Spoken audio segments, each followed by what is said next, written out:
میں بیوی ہوں تمہاری مسٹر حسن شاہ، غزل چلاتی ہوئی بولی۔ اچھا بیوی ہو تو دو ثبوت، ثابت کرو میری بیوی ہو تم، دو مجھے میرا حق۔ تمہارے منہ سے بیوی لفظ اچھا نہیں لگ رہا غزل شاہ۔ حسن شاہ نے طنزیہ مسکراتے ہوئے اس کی طرف دیکھا تھا۔ غزل روتی ہوئی اسے زخمی نگاہوں سے دیکھنے لگی۔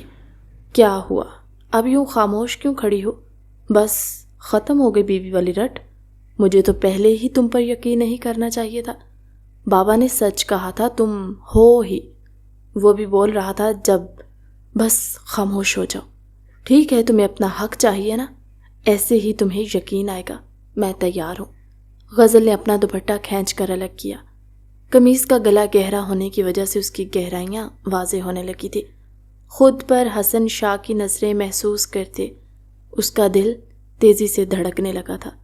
حسن شاہ اس کی طرف بڑھنے لگا اور وہ پیچھے کھسکتی دیوار سے جا لگی۔ وہ غزل پر جھکتا کہ غزل نے اپنی آنکھوں پر ہاتھ رکھے۔ حسن شاہ نے اس کے ہاتھ ہٹانے چاہے جب مام، وہ چیختی ہوئی اٹھ کر بیٹھی۔ کیا ہوا غزل؟ اس کی چیخ پر اٹھ کر بیٹھتی عظمیٰ شاہ نے حیرت سے پوچھا۔ کچھ نہیں مام، وہ نظریں چراتی بولی۔ تم نے پھر سے کوئی خواب دیکھا ہے؟ عظمیٰ شاہ نے گویا تصدیق کی تھی۔ وہ اس بات میں سر ہلا گئی۔ مام میں ٹھیک ہوں، آپ سو جائیں۔ عظمیٰ شاہ کو لٹاتے خود وہ ان کے پاس ہی لیٹتی سونے کی کوشش کرنے لگی تھی۔ کچھ دیر بعد اس نے گردن گھما کر عظمیٰ شاہ کی طرف دیکھا تو وہ سو چکی تھی۔ غزل اٹھتی ہوئی کھڑکی کی جانب بڑھ گئی۔ تم میرے تھے، میرے ہو اور ہمیشہ میرے ہی رہو گے حسن شاہ۔ اگر بے وفائی کرنے کی کوشش بھی کی تو تمہیں مار کر خود بھی مر جاؤں گی۔ چاند کی طرف دیکھتی وہ دل ہی دل میں حسن شاہ سے مخاطب تھی۔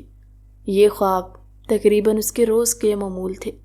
آج وہ عظمیٰ شاہ کے ناراض ہونے پر ان کے پاس آئی تھی۔ انہوں نے اس سے شکوہ کیا تھا کہ وہ اس کو وقت نہیں دیتی، اس لیے وہ ڈنر سے فری ہوتے ان کے ساتھ ان کے ہی کمرے میں چلی آئی۔ سونے سے پہلے انہوں نے خوب باتیں کی، پھر دونوں ہی سو گئی۔ یہ خواب اور اس کی موم ہی تو اس کے جینے کی وجہ تھی، ورنہ وہ کب کی خود کو ختم کر چکی ہوتی۔ مقابل کی گاڑی فل سپیڈ میں دوڑ رہی تھی۔ اس کی کار سے آگے والی کار چلانے والا شخص حواس باختہ سا ہو کر کار فل سپیڈ میں دوڑا رہا تھا، جبکہ اس کو اوور سپیڈنگ کرتے دیکھ ابشام شاہ کا غصہ مزید بڑھا تھا۔ اس نے ریس پر پیر رکھتے اپنے آگے چلنے والی کار کو اوورٹیک کرتے ایک ہی جھٹکے میں کار اس کے سامنے روکی تھی۔ خود ابشام شاہ کار سے باہر نکلتا اس کی چھت پر کھڑا ہو چکا تھا۔ دوسری کار والے نے اس کی پولیس جیپ کے بالکل نزدیک بریک لگاتے بمشکل اپنی کار اس کی پولیس جیپ میں بجنے سے روکی تھی۔ تمہیں لگا تھا تم ابشام شاہ کے شکنجے سے بھاگ جاؤ گے، پر ایسا ممکن نہیں ہے۔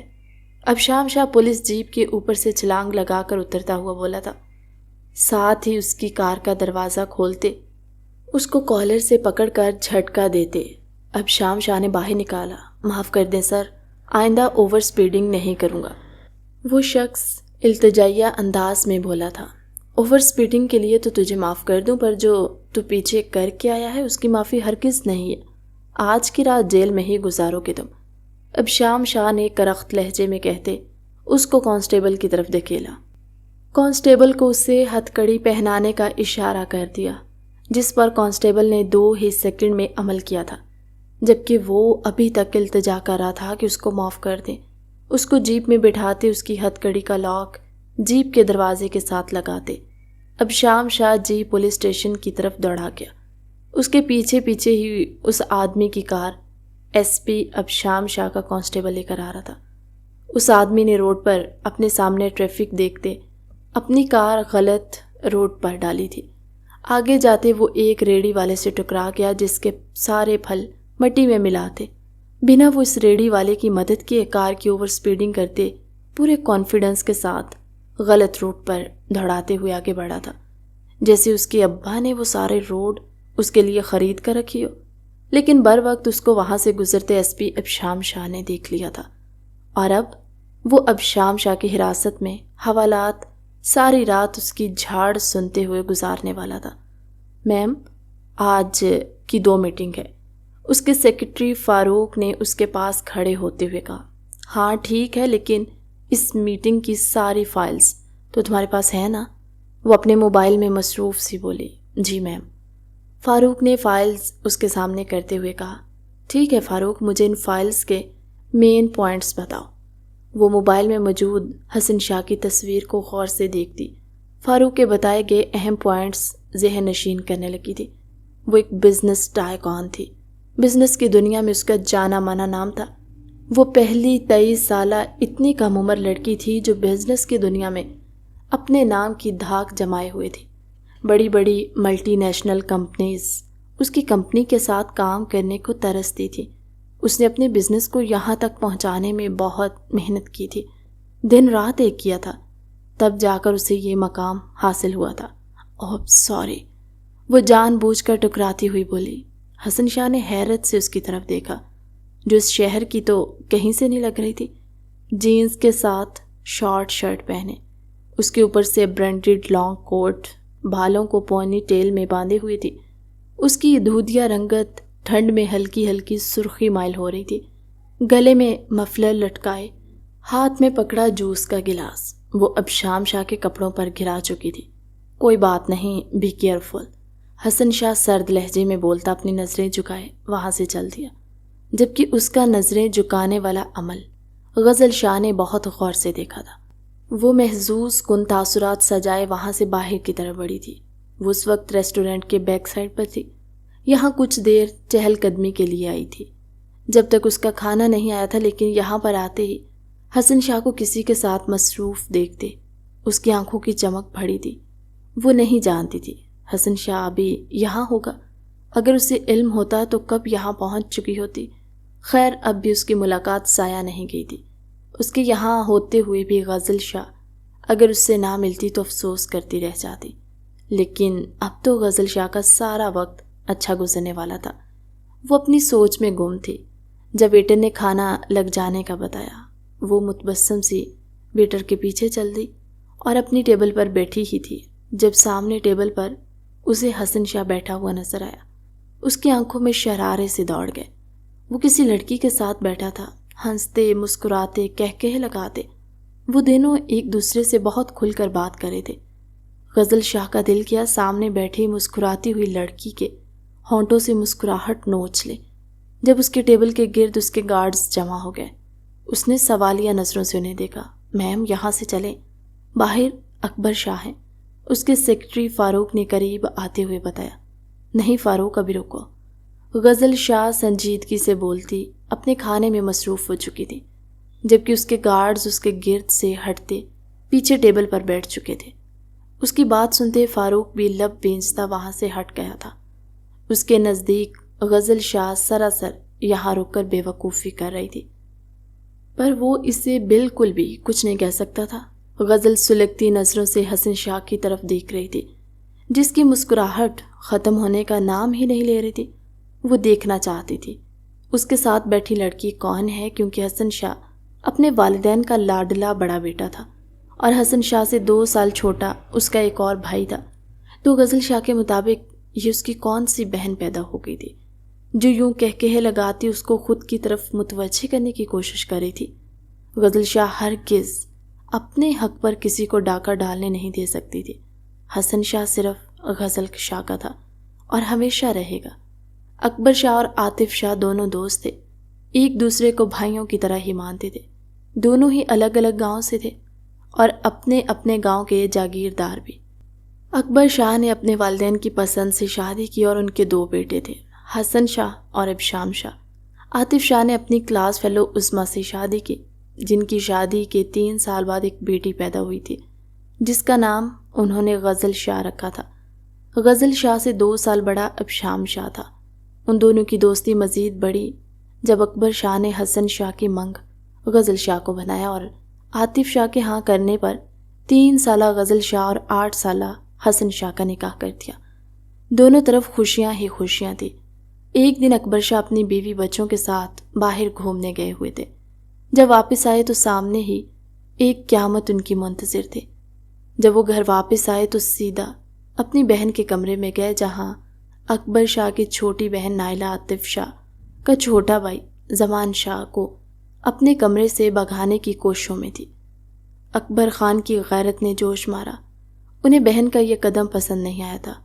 شدید غصے میں آتے اکبر شاہ نے ان دونوں کو گولی مار دی۔ دونوں گاؤں میں خبر پھیل گئی۔ اگلے دن جرگہ بیٹھا جہاں عاطف شاہ نے ونی لینے کی ضد کی تھی۔ عاطف شاہ اچھے سے جانتے تھے کہ اکبر شاہ پانی بہن کی جان بھی لے چکے ہیں، ان کی کوئی بیٹی نہیں ہے، لیکن پھر بھی وہ ونی کے طور پر اٹک گئے تھے، جبکہ فیصلہ کروانے والے بزرگوں نے عاطف شاہ کو دگنا معاوضہ لینے پر رضامند کیا، جس پر اکبر شاہ کو بھی نہ چاہتے ہوئے یہ سب ماننا پڑا تھا۔ ان کے نزدیک انہوں نے کچھ غلط نہیں کیا تھا، جبکہ عاطف اپنے اس بھائی کے لیے لڑتا انہیں ایک آنکھ نہیں بھایا تھا۔ ادھر عاطف شاہ جو پسند کی شادی کے بالکل خلاف نہیں تھے، ان کو اپنے بھائی کا قتل ناحق لگا تھا، اس لیے وہ ونی لینے پر بضد ہوئے، لیکن بزرگوں کے سمجھانے پر خاموش ہوئے۔ اس کے بعد اکبر شاہ نے عاطف شاہ پر زور دینا شروع کر دیا، وہ ان کے گھر کی بہو ان کے حوالے کر دیں، جس پر عاطف شاہ بالکل نہیں مانے تھے۔ انہوں نے عظمیٰ شاہ اور اپنی بیٹی کو شہر بھیج دیا، ایسی جگہ جہاں اکبر شاہ انہیں ڈھونڈ نہ پاتے۔ خود وہ گاؤں میں ہی اپنے دوسرے چھوٹے بھائی اور ان کی بیوی بچوں کے ساتھ یہیں رہنے لگے۔ اکبر شاہ نے بہت کوشش کی عظمیٰ شاہ کو ڈھونڈنے کی، پر وہ ہر بار ناکام رہے، اور یہیں سے ان کے بیچ دشمنی کا آغاز ہوا، جو 20 سال بعد بھی قائم تھی۔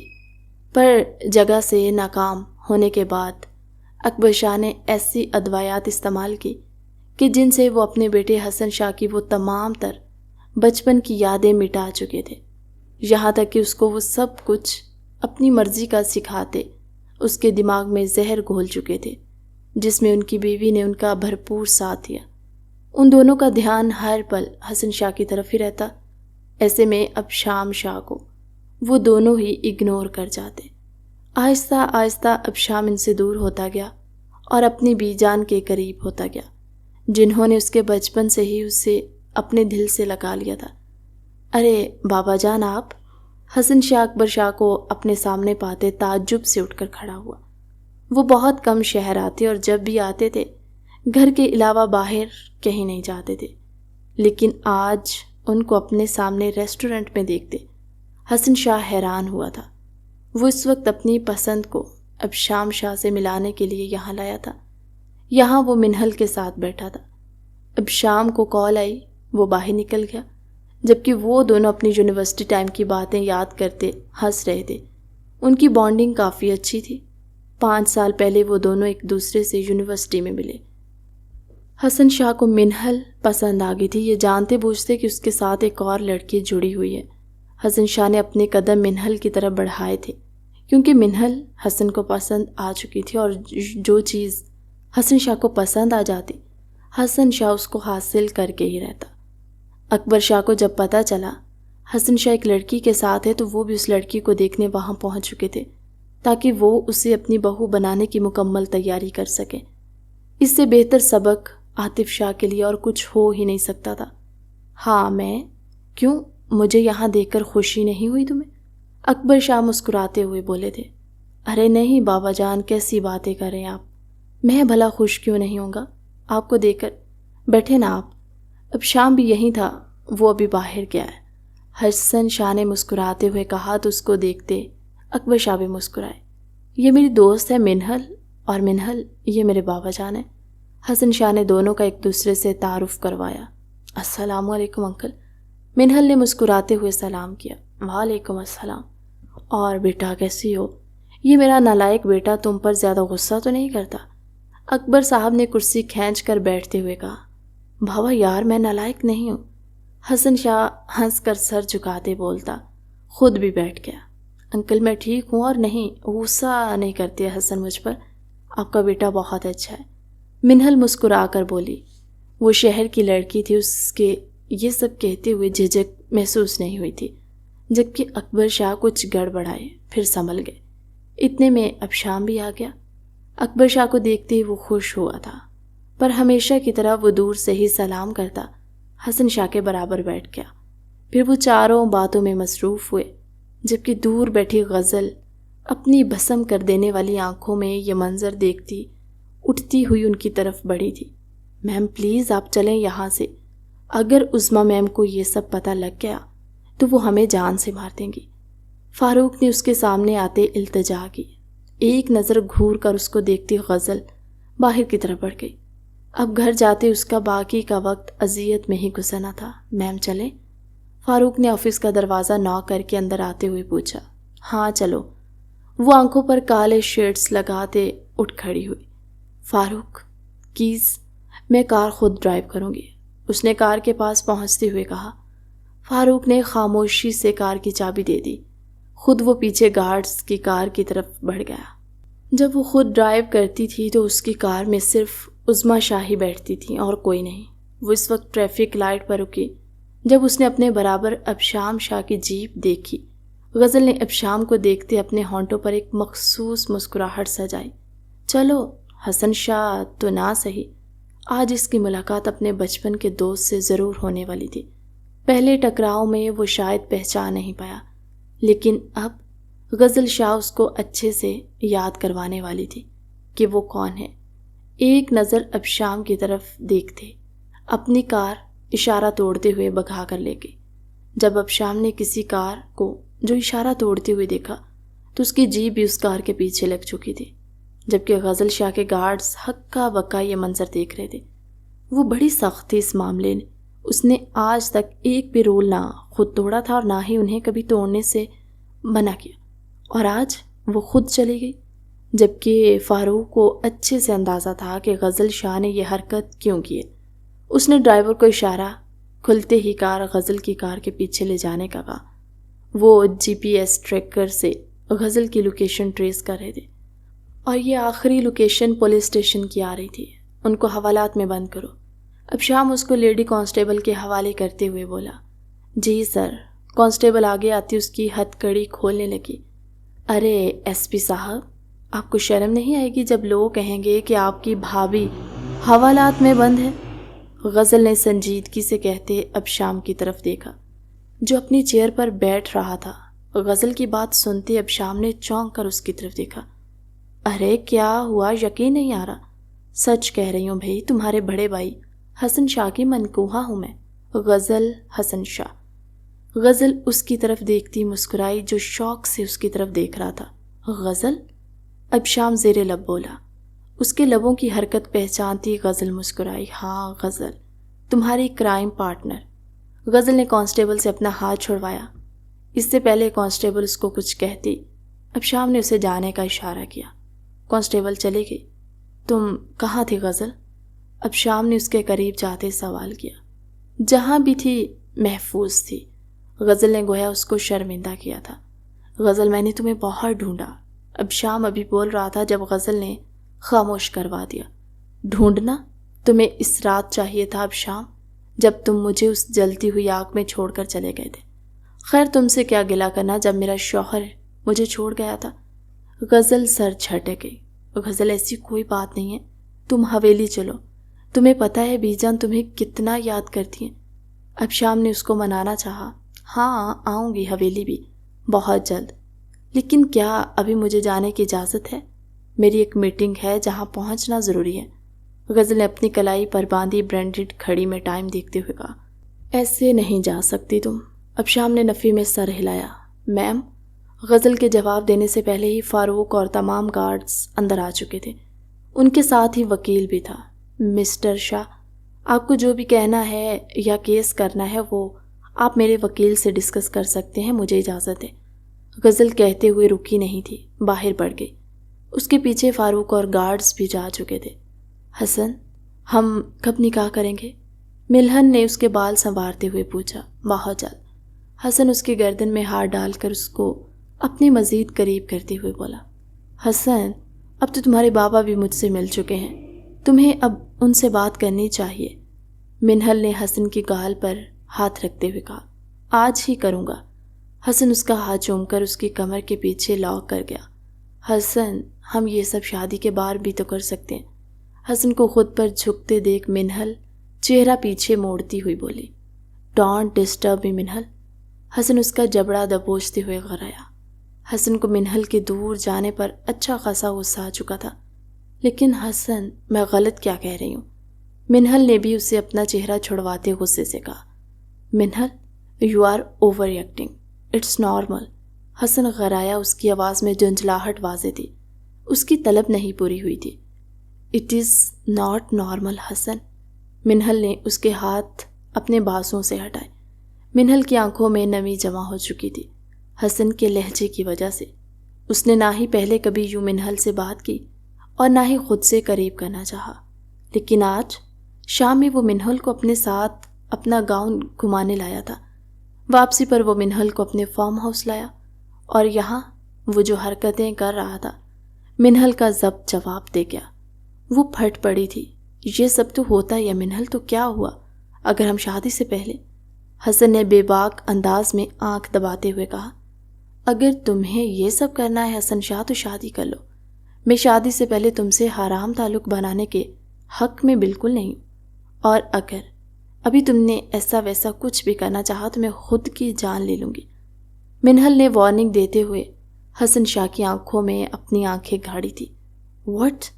حسن شاہ جب منہل کی طرف بڑھا تو وہ پیچھے جاتی خود کو کمرے میں بند کر گئی، جبکہ اس کی یہ حرکت حسن شاہ کو مزید تیش دلا گئی تھی۔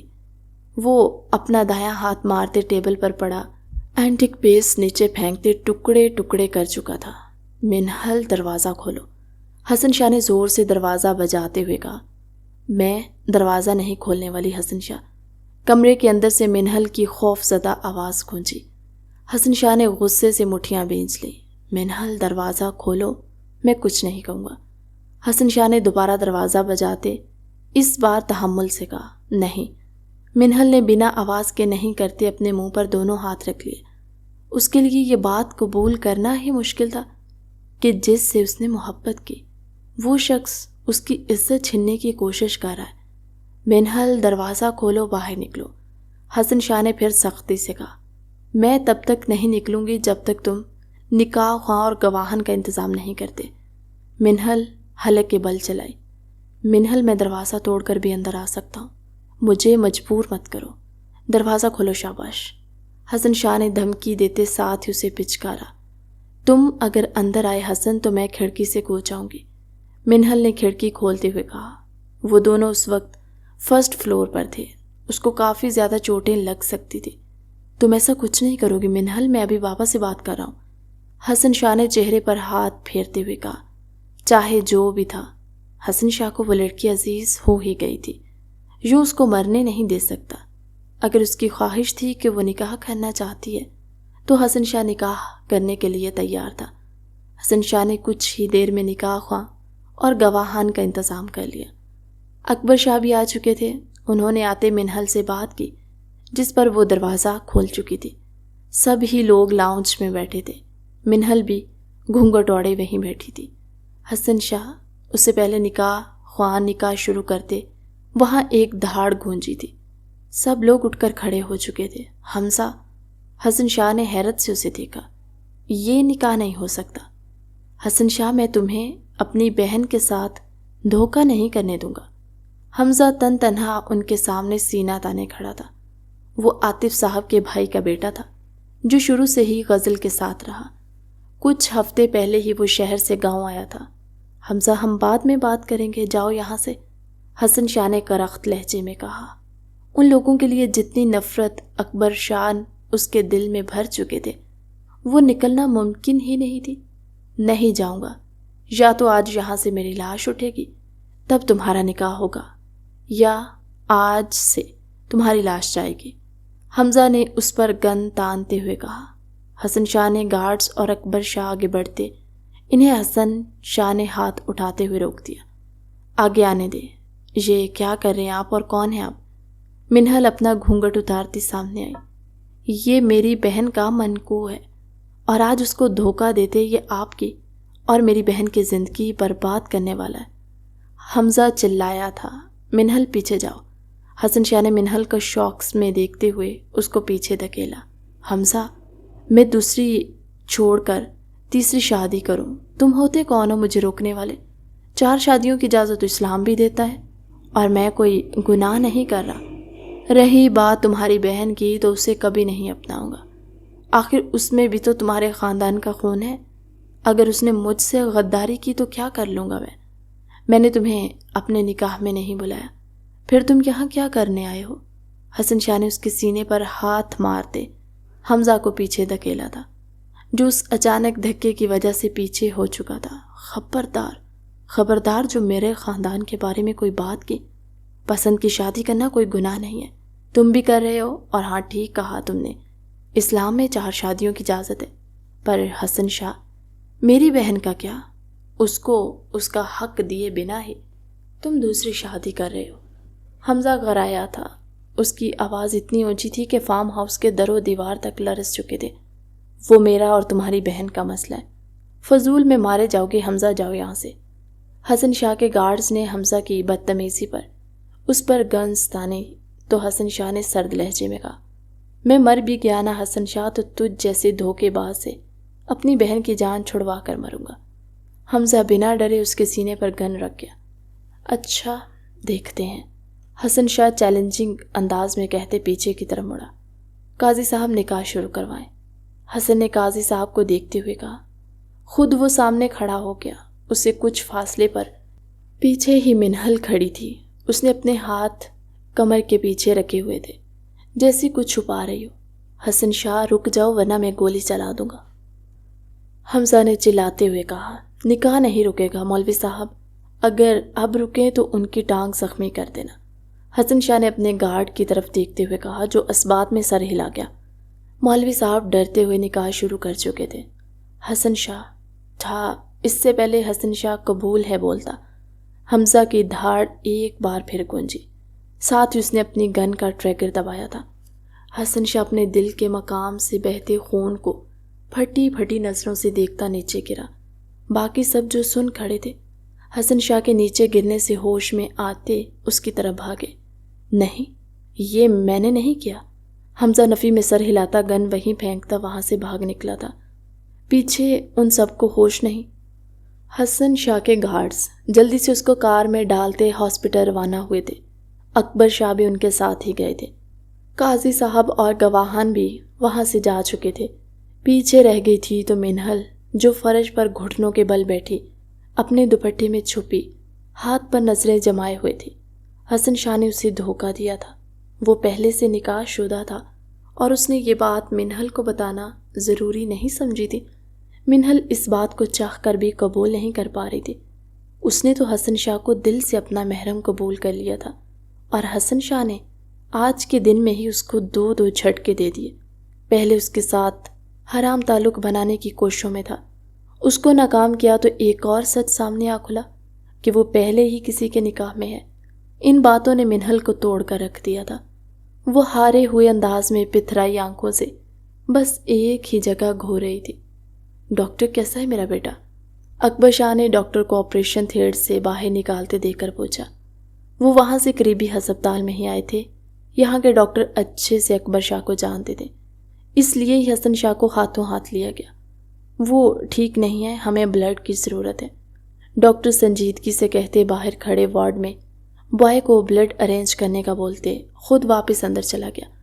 ہر طرف سے پتہ کرنے پر بھی بلڈ ارینج نہیں ہوا تو اب شام، جو ابھی پہنچا تھا، وہ نرس کے ساتھ اندر گیا کیونکہ ان دونوں بھائیوں کا بلڈ گروپ سیم تھا۔ اب شام شاہ خون دے کر واپس آ چکا تھا، لیکن ڈاکٹرز کی طرف سے اب تک کوئی اچھا رسپانس نہیں آیا۔ اور پھر دل لرزا دینے والی آخری خبر آئی، حسن شاہ کی موت کی خبر۔ دل کے مقام پر گولی لگنے کی وجہ سے اس کا دل کام کرنا چھوڑ گیا۔ شاہ حویلی میں کہرام مچ گیا تھا۔ دونوں گاؤں میں خبر پھیل چکی تھی کہ حمزہ شاہ حسن شاہ کا قتل کر چکا ہے۔ جب عاطف شاہ اور اسلم شاہ تک یہ بات پہنچی تو وہ بھی حیران ہوئے۔ انہیں معلوم تھا حمزہ نکاح رکوانے گیا، لیکن وہ دونوں یہ نہیں جانتے تھے کہ حمزہ حسن شاہ کا قتل ہی کر دے گا۔ اب آگے کیا ہونے والا تھا وہ اس سے بے خبر تھے، لیکن ان لوگوں نے حسن شاہ کے جنازے میں جانا ضروری سمجھا تھا۔ آخر وہ ان کی بیٹی کا شوہر تھا۔ ان کو وہاں دیکھتے اکبر شاہ کے حکم کے مطابق ان کے گارڈز نے وہاں سے نکال دیا۔ وہ بھی خاموشی سے واپس آ گئے۔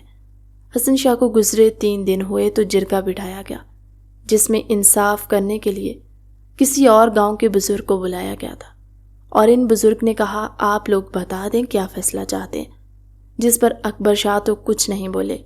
ان کی جگہ ابشام شاہ نے کہا وہ قتل کے بدلے قتل چاہتے ہیں، حمزہ شاہ کو ان کے حوالے کر دیا جائے۔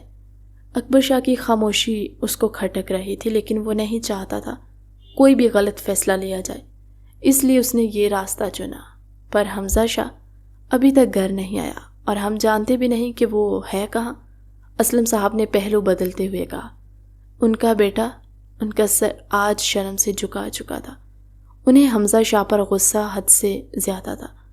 آپ لوگوں کو 3 ماہ کا وقت دیا جاتا ہے، حمزہ شاہ کو ان کے حوالے کر دے، ورنہ دوسری صورت میں جو ہوگا وہ آپ لوگ بھی اچھے سے جانتے۔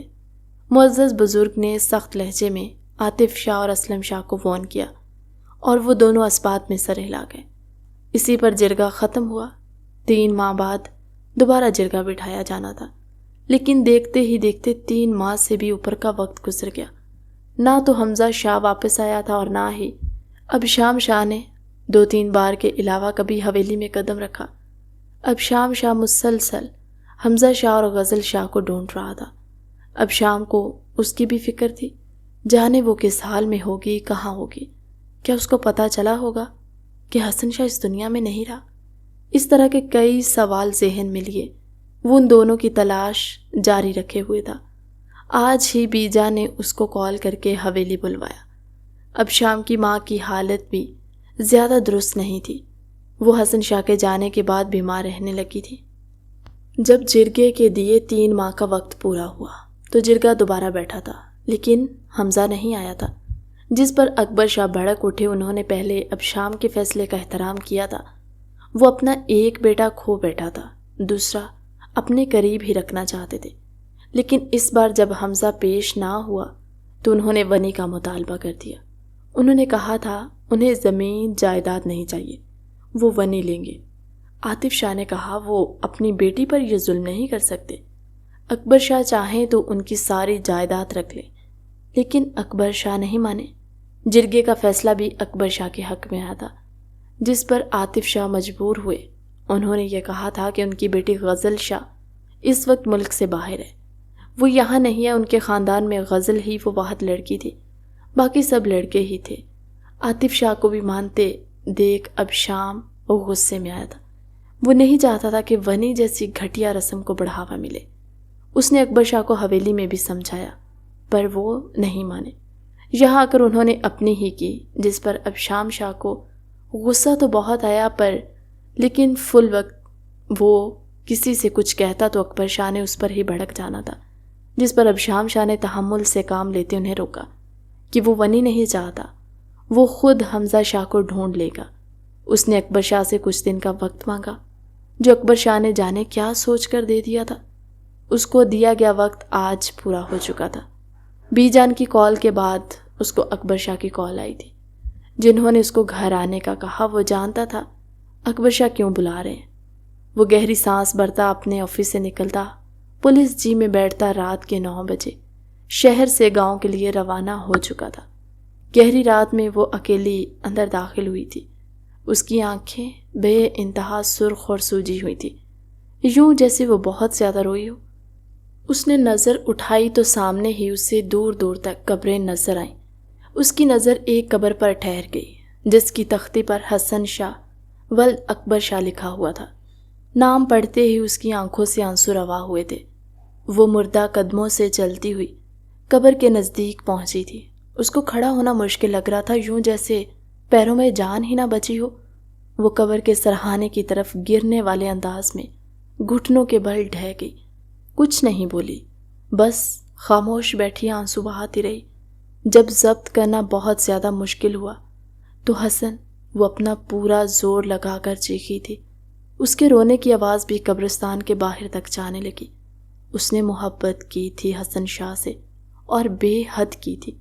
وہ تو تب سے حسن شاہ سے محبت کرتی تھی جب محبت لفظ سے واقف نہیں تھی۔ اس کے دل میں بس حسن شاہ ہی بسا تھا۔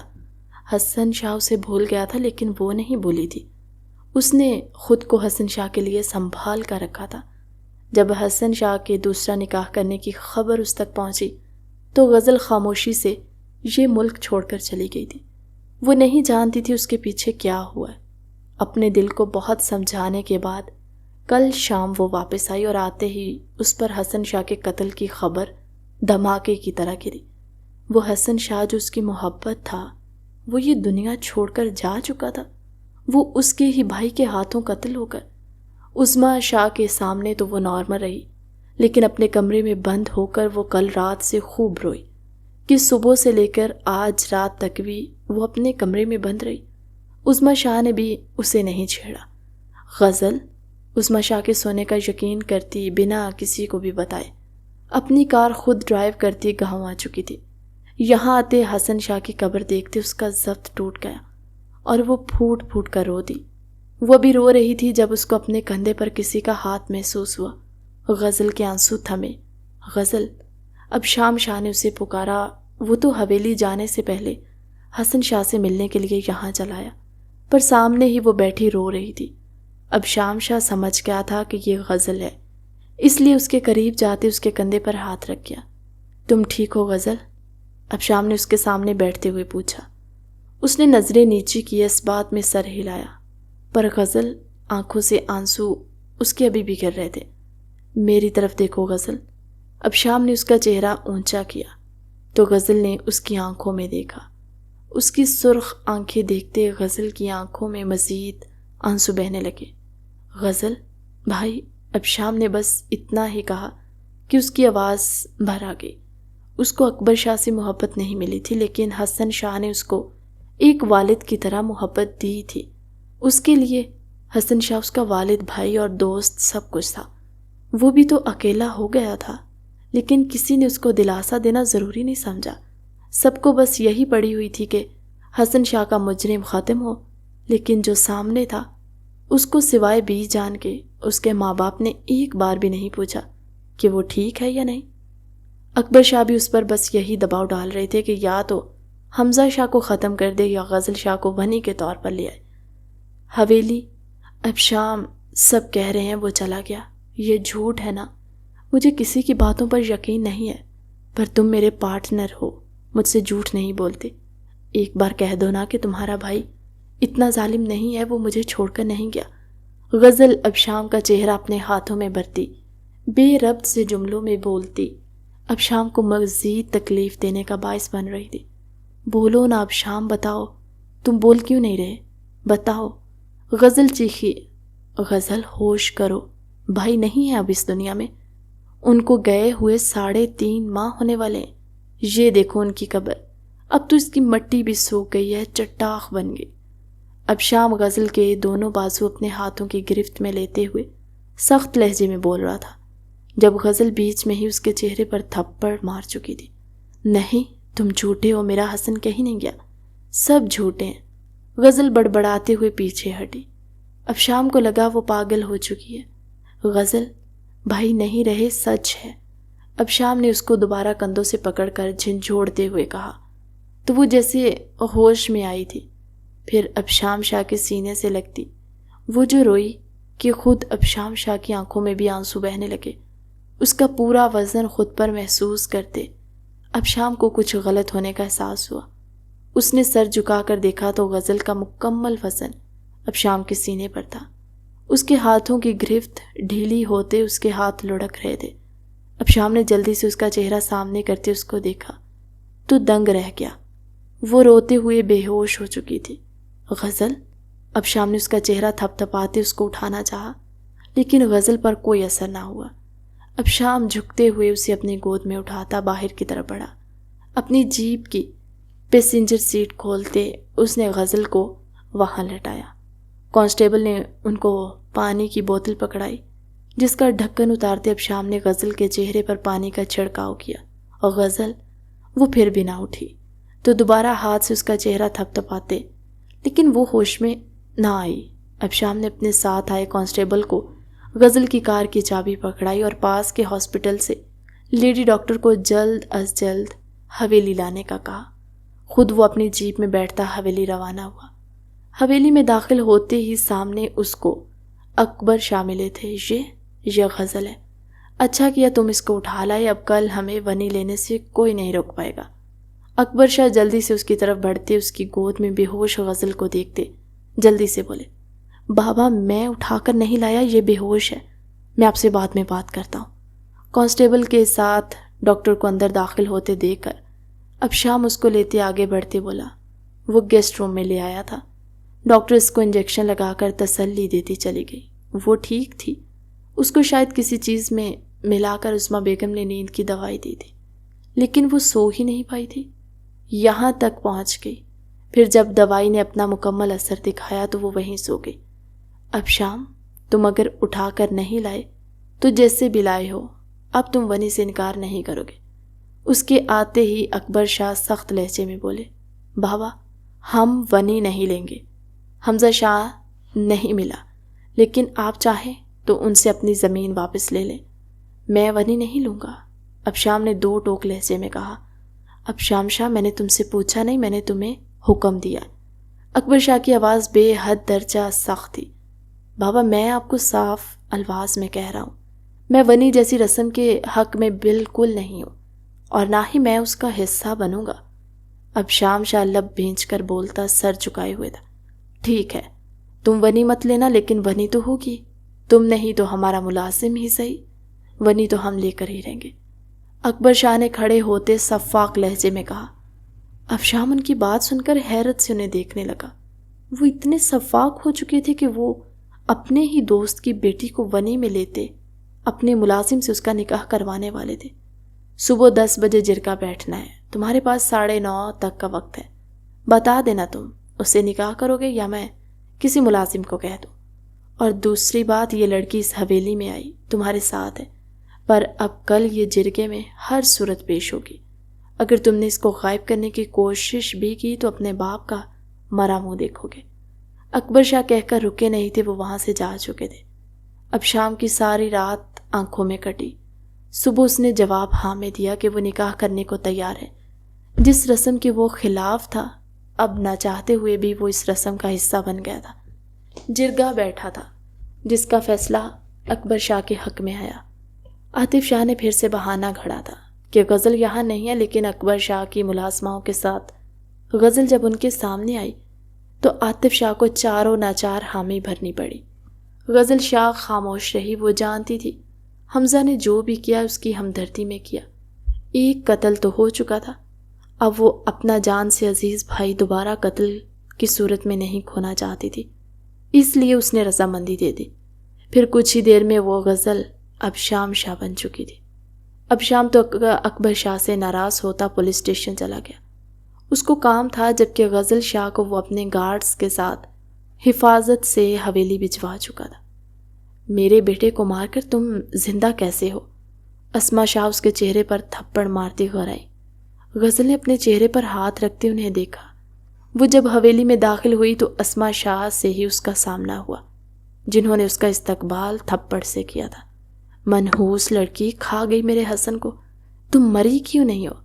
اسما شاہ اس کا گلا دباتے ہوئے بولے۔ غزل کی سانسیں حلق میں اٹکی۔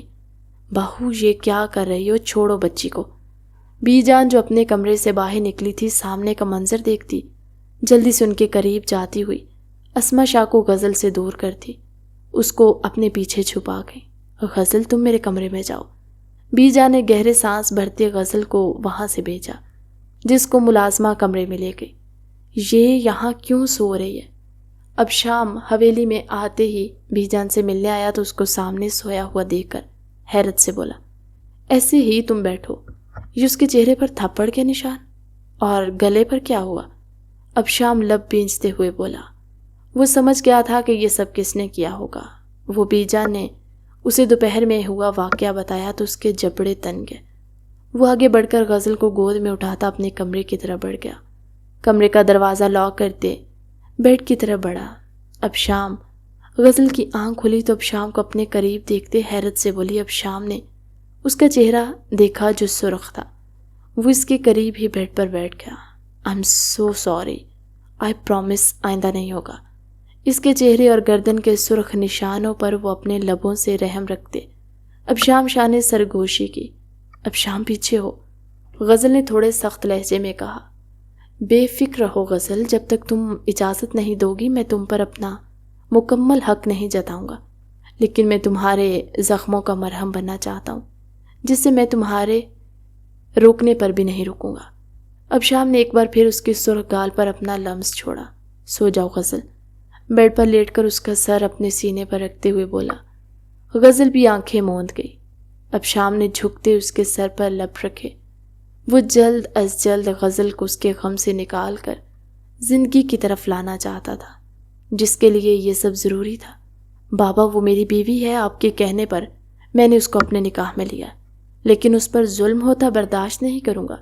اب اگر موم نے دوبارہ اس پر کوئی بھی ظلم کیا تو میں غزل کو لے کر یہاں سے ہمیشہ ہمیشہ کے لیے چلا جاؤں گا۔ اب شام نے سنجیدگی سے کہا۔ وہ فجر کی نماز پڑھ کر ان کے کمرے میں آیا تھا۔ وہ دونوں بھی جاگ رہے تھے اور اب شام نے آتے ہی ڈائریکٹ ان سے مطلب کی بات کی تھی۔ ان میں پہلے کبھی اتنی بات نہیں ہوتی تھی، لیکن حسن شاہ کے جانے کے بعد وہ تھوڑا بہت خود سے ہی ان کے قریب ہوا۔ نہیں، آج کے بعد اس کو کوئی کچھ نہیں کہے گا، لیکن تم یہاں سے نہیں جاؤ گے۔ اکبر شاہ نے اسما شاہ کو وارن کرتی نظروں سے دیکھتے ہوئے کہا تھا۔ ان کا ایک بیٹا چلا گیا تھا، اب اپنے اعمال سے وہ دوسرے کو خود سے دور نہیں کرنا چاہتے تھے۔ اس کے بعد سے اسما شاہ غزل کو کچھ نہیں کہتی، کبھی کبھار ڈانٹ دیتی جو غزل خاموشی سے سن لیتی۔ بس رات کا کھانا غزل کے ذمہ تھا، انہوں نے غزل کو بخوشی قبول کیا تھا۔ دن یوں ہی اپنے ڈگر پر گزرتے گئے۔ اب شام اور غزل میں اب کافی زیادہ بننے لگی۔ غزل سنبھل رہی تھی اور اب شام اسے سنبھال رہا تھا۔ سنبھال کر کیا کر رہی ہو؟ ابھی گر جاتی۔ اب شام نے اس کو مصنوعی سا ڈانٹا۔ وہ سیڑھیوں سے اتر رہی تھی جب پیر مڑنے لگا۔ اسی وقت اب شام جو بھی اسٹڈی روم سے باہر نکلا، اس کو دیکھتے بھاگ کر اس تک پہنچا۔ ایس پی صاحب، تم نے بچا لیا نا، اب فضول کا غصہ نہ کرو مجھ پر، غزل نے مسکراتے ہوئے کہا اور پیچھے ہونا چاہا جب اب شام جھکتے ہوئے اس کو گود میں اٹھاتا واپس سیڑھیاں چڑھنے لگا۔ اب شام، یہ تم کیا کر رہے ہو؟ چھوڑو مجھے، نیچے جانا ہے، آنٹی نے کھانا بنانے کا کہا۔ غزل اپنے پاؤں چلاتی ساتھ ہی دبی دبی آواز میں کرا رہی تھی۔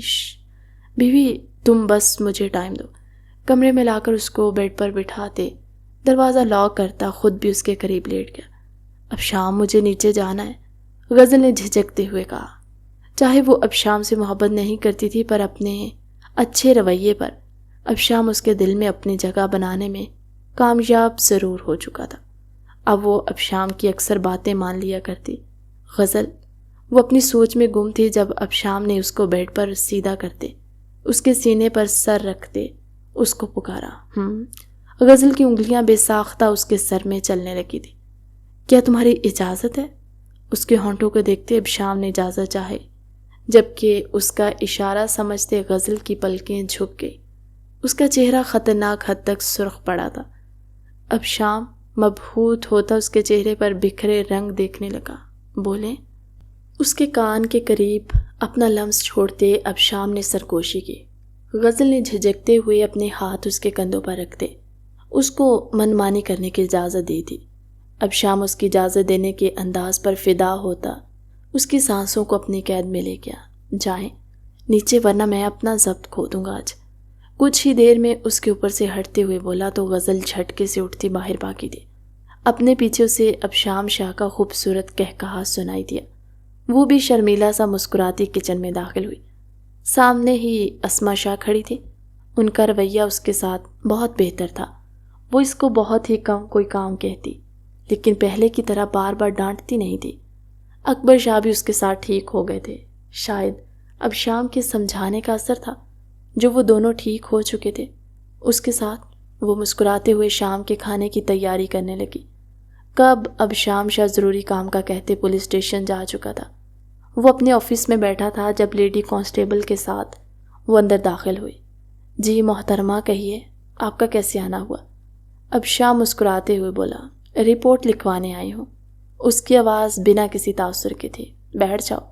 منہل، اور بتاؤ کون سی رپورٹ لکھوانی ہے؟ کیا کسی نے آپ کو تنگ کیا ہے؟ اب شام نے پریشان ہوتے ہوئے کہا۔ نہیں، بس آپ رپورٹ لکھیں۔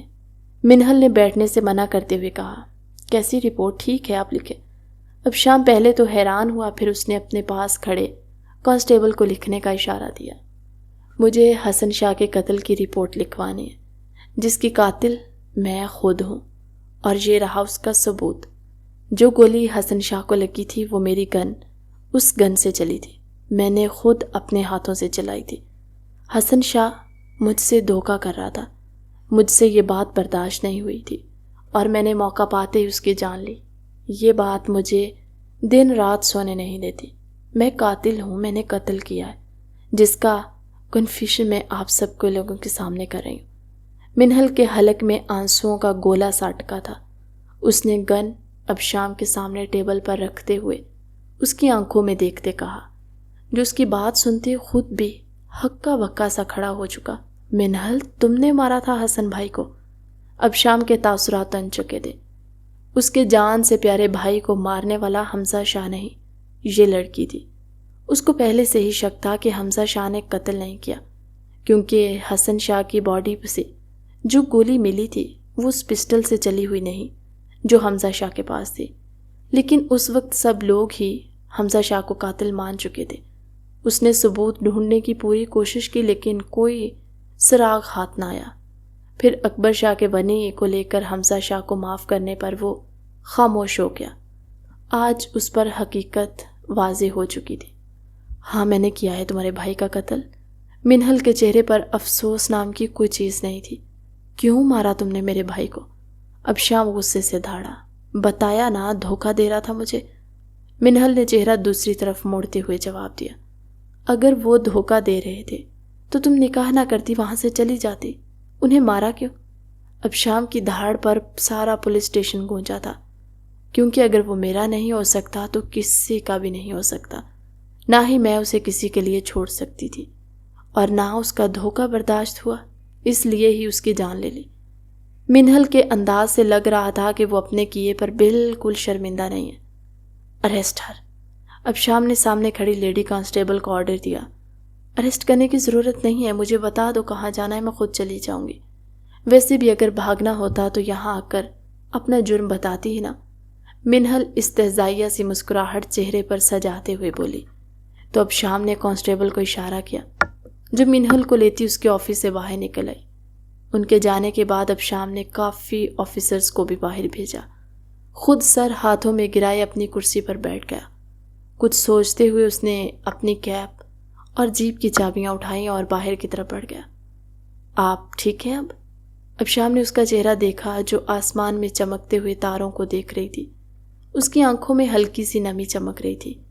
کل ہی سارے گاؤں کو پتہ چل گیا کہ حسن شاہ کا قتل کرنے والی اس کی ہی ہونے والی دوسری بیوی تھی، جس کے بعد اکبر شاہ اور اسما شاہ اس سے کافی شرمندہ ہوئے۔ انہوں نے غزل سے معافی بھی مانگی تھی، جس پر غزل نے ان کو معاف کیا۔ میں ٹھیک ہوں، تم ٹھیک ہو نا؟ اس کے بازو کو اپنی گرفت میں لیتے غزل نے اس کے کندھے پر سر ٹکاتے ہوئے پوچھا۔ یہ غزل کی طرف سے اس کی طرف پہلی پیش قدمی تھی۔ اب شام شاہ اس کے عمل پر اپنا سانس تک روک گیا تھا۔ کب اس کو سنبھالتے سنبھالتے وہ غزل سے عشق کر بیٹھا تھا، وہ خود بھی نہیں جان پایا تھا۔ وہ غزل کو وقت دے رہا تھا تاکہ وہ سنبھل جائے، ورنہ ایک عام ستی مرد کیا کچھ نہیں کر سکتے۔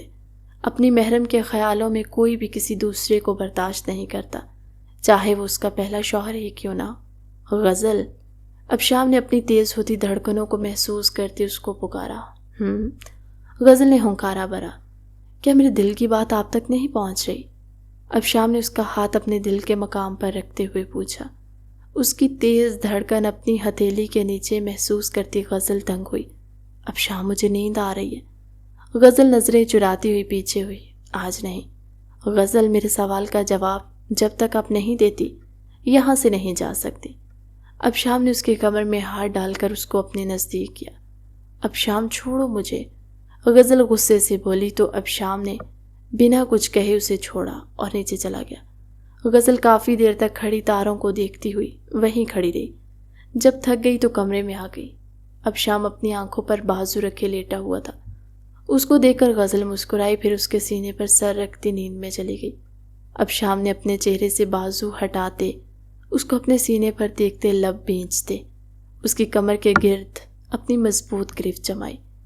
جانے کب یہ لڑکی اس کے جذبات سمجھنے والی تھی۔ ابشام صبح سے کسی کام سے گیا تھا۔ اس وقت رات کے 11 بج رہے تھے، وہ ابھی تک واپس نہیں آیا تھا۔ غزل نے اس کو دھمکی بھرا میسیج بھیجا تھا، اگر وہ جلدی واپس نہ آیا تو غزل خود اسے ڈھونڈنے آ جائے گی، جس پر وہ جیپ کو تیز رفتاری سے دھڑاتا ہوا 11:50 پر گھر پہ داخل ہوا۔ وہ سیدھا اپنے کمرے کی طرف بڑھا۔ آج وہ غزل کی ہوش اچھے سے ٹھکانے لگانے کا ارادہ لیے ہوتا۔ کمرے کا دروازہ کھولا تو اندھیرے نے اس کا استقبال کیا۔ اس سے پہلے کہ وہ لائٹ جلاتے، بالکنی سے موم بتی لیے غزل اندر داخل ہوئی۔ اس نے آہستہ آہستہ سارے کمرے میں لگی کینڈلز جلائیں۔ اب شام شاہ ابھی تک دروازے میں سٹل کھڑا تھا۔ غزل اس کے سامنے جاتے اپنے ہاتھ میں پکڑی کینڈل بجھائی۔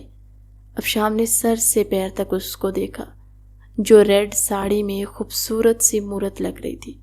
غزل نے اس کا ہاتھ پکڑ کر اس کو اندر کھینچے دروازہ بند کیا، پھر اس کو لیے سامنے ٹیبل کے قریب آئی۔ غزل نے ٹائم دیکھا تو 12 بج چکے تھے۔ Happy birthday my dear husband. Ghazal اس کے پیروں پر پیر رکھتی، اس کے کان میں سرگوشی میں بولتی، اس کے انداز میں اس کی کان کے لو کو ہلکا سا کاٹ کے۔ اب شام کو یوں لگا جیسے وہ کوئی خواب دیکھ رہا ہو۔ اب شام کیک کٹ کرو۔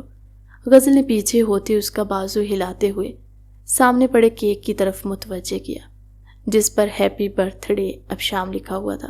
کاٹو، غزل نے آنکھوں سے اشارہ کرتے ہوئے کہا۔ اب شام نے ہوش میں آتے غزل کو گھماتے ہوئے اس کی پشت اپنے سینے سے لگاتے، اس پر گرفت مضبوط کرتے، اس کے ہاتھ میں چھری پکڑاتے ہوئے کیک کاٹا۔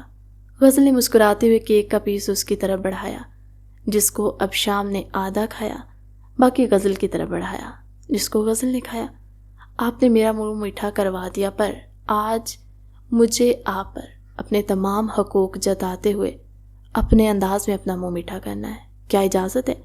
اب شام نے کیک کی کریم سے بھری انگلی اس کے ہونٹوں پر مس کرتے ہوئے اجازت مانگی، جس پر وہ نظریں جھکاتے سر ہلا گئی۔ That's my owner. اس نے جھکتے ہوئے غزل کی پیشانی چومی۔ اب شام اس کو اپنی باہوں میں اٹھاتا ہوا بیڈ کی طرف بڑھا۔ اب شام نے ایک نظر اس کے کریم لگے ہونٹوں پر دیکھا، پھر جھکتا ہوا ساری کریم چن گیا۔ اب شام شاہ اس کی گردن پر جھکا تھا اور جھکتا ہی چلا گیا۔ آہستہ آہستہ ان دونوں کے درمیان شرم کے سارے پردے گرتے چلے گئے۔ ایک دوسرے کو مکمل کرتے وہ دونوں ہی سکون کی وادی میں کھو گئے تھے۔